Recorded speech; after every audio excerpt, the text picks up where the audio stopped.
wacan wanaagsan daawadayaal kusoo dhawaada wararkii ugu dambeeyay ee Soomaaliya qodobada aad ku daawan doontaan waxaa kamid ah madaxweyne Xasan Sheekh Maxamuud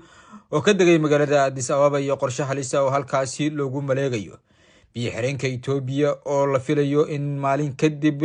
xariga laga jaro xilli Masar ay halkaasi isha ku hayso Soomaaliya arintaasi sidee ay isaga maareyn doontaa gudaha Soomaaliya oo biyo xireenkaasi si aad ah looga dareemayo in meelaha qaar looga dabaaldegayo dowladda federaalka ee Soomaaliya oo bilowday qorshe xasaasi ah oo lagu kala saarayo ciidanka xoogga dalka maamul taabacsanaa filla Soomaaliya oo eedeyn culus oo la xiriirta dagaalka argagixisada al-shabaab loo jeediyay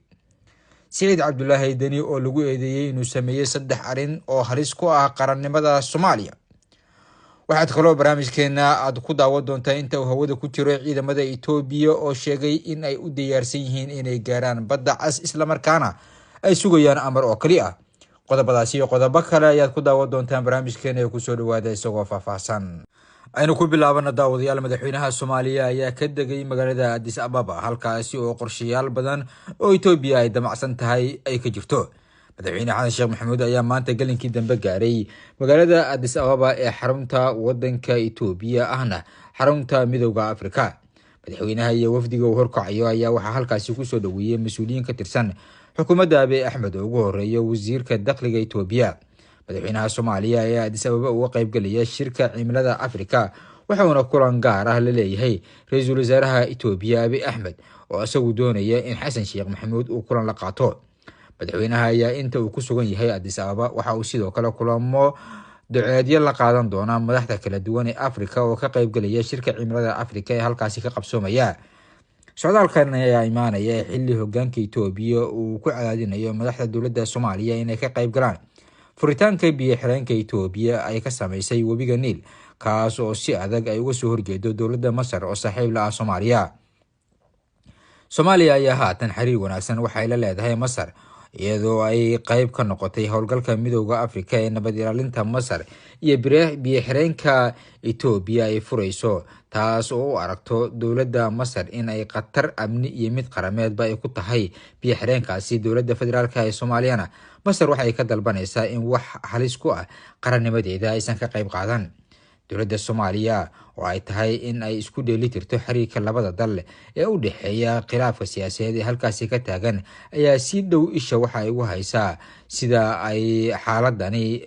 ay isaga maareyn doonto dadka Soomaaliyeed iyo siyaasiyiinta ah ayaa aad iyo aad madaxweyne Xasan Sheekh Maxamuud waxa ay isha ugu hayaan sida uu isaga maareyn doono xaaladan qalafsan ee haatan ku soo fooda leh walow maanta ay ka dhiman tahay hal maalin shirkaasi ama markii xariga laga jari lahaa biyo xireenkaasi dowladda Itoobiya ayaa madaxweyne Xasan Sheekh Maxamuud waxa ay rabtaa inay ku qasabto in halkaasi uu tago si ay u xumayso xiriirka wadamada Masar iyo sidoo kale Soomaaliya halka madaxweyne Xasan Sheekh Maxamuud laga doonayo inuu iska mooso arintaasi uu doonayo Abiy Ahmed inuu ay ahaato qalad weyn oo siyaasadda uu ka galayo isla markaana uu doonayo inuu ku baxareeyo markana magaalada Garowe ee xarunta maamulka Puntland ayaa caawa si aad ah looga dareemaya dabaaldega biyo xireenka Itoobiya ay ka sameysatay webiga Niil taas oo dowlad goboleedka Puntland ay u dabaaldegayso iyadoo ku xumeynaysa dowladda federaalka ee Soomaaliya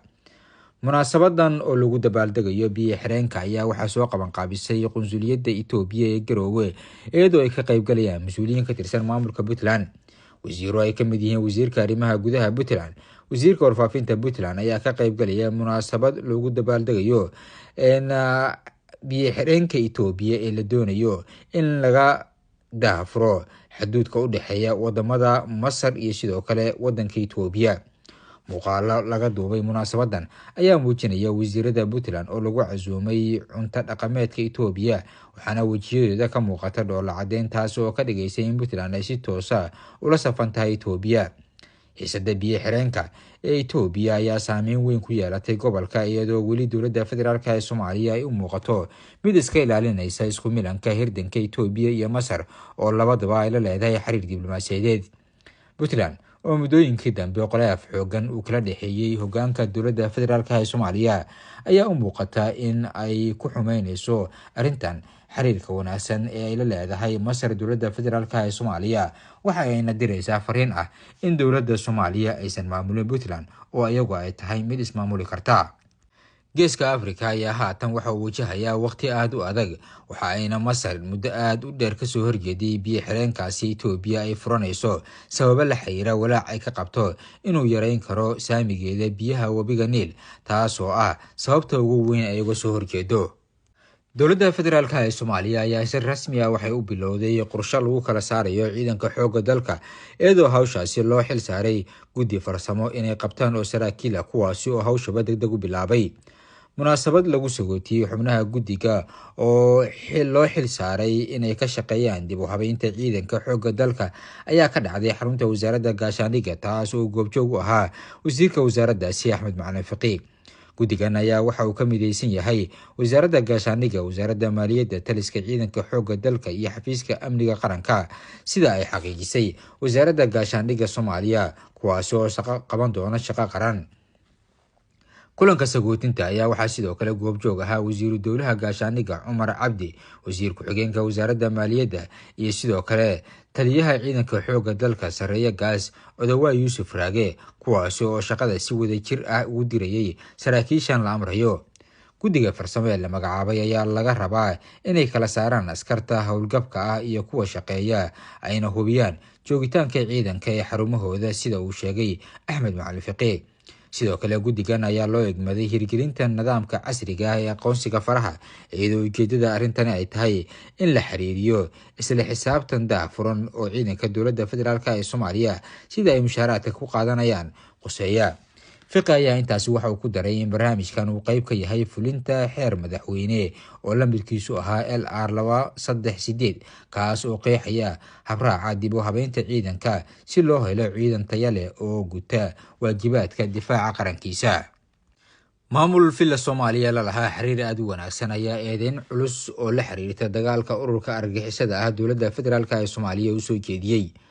maamulka Hirshabelle oo kamid ah maamulada sida weyn u taabacsan villa Soomaaliya ayaa dowladda dhexe ku eedeeyay in uu istaajiyay dagaalka ka dhanka ah kooxda argagixisada ah ee Al-Shabaab.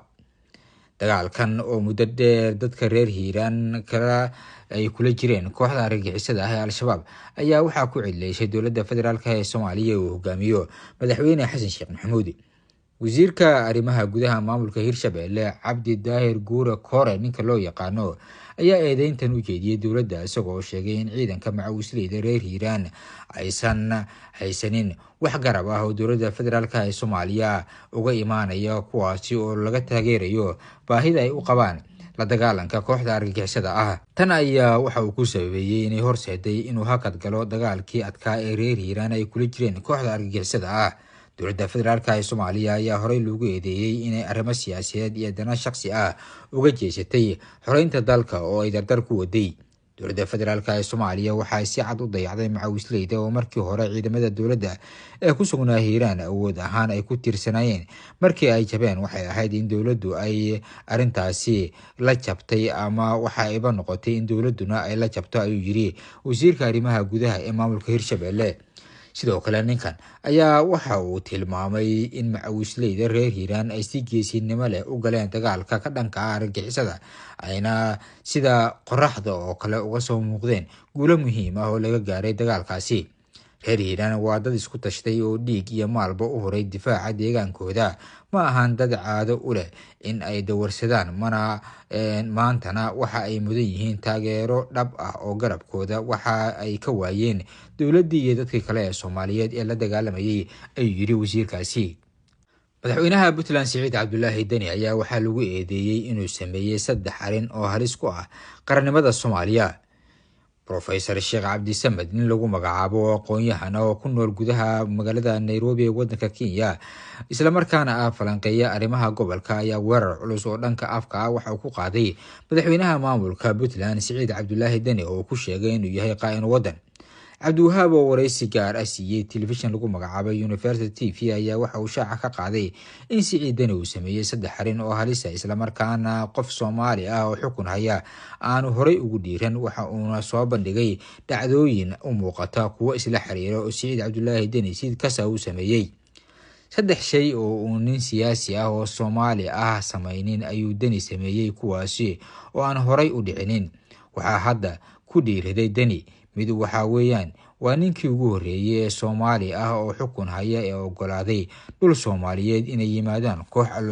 calooshood u shaqaystayaal ah oo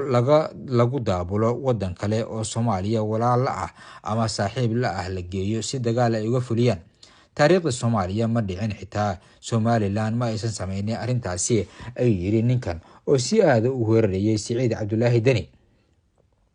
sida ay sheegeen warbaahinta dunida, waa ninkii ugu horreeyay ee raadaar ay leedahay Israa'iil ku rakibay waddan Soomaaliyeed laguna monitor gareeyo Xuutiyiinta. waa sida ay qoreen warbaahinta dunida. qodobka labaad ee Siciid Cabdulaahi Deni ku eedeeyay ayuu ku sheegay. sidoo kale waa ninkii ugu horreeyay ee Soomaali ah oo diyaarad aysan xukuumaddiisu oggolayn waddanka u fasaxay si ay u gasho. marka waxyaabaha aan Deni ku haysano waa waxyaabahaasi oo ah 3 shay oo aad u khatar ah, taas oo qarannimada Soomaaliya ka soo horjeeda oo asagu si toos ah u sameeyay, ayuu ku eedeeyay professorkaasi.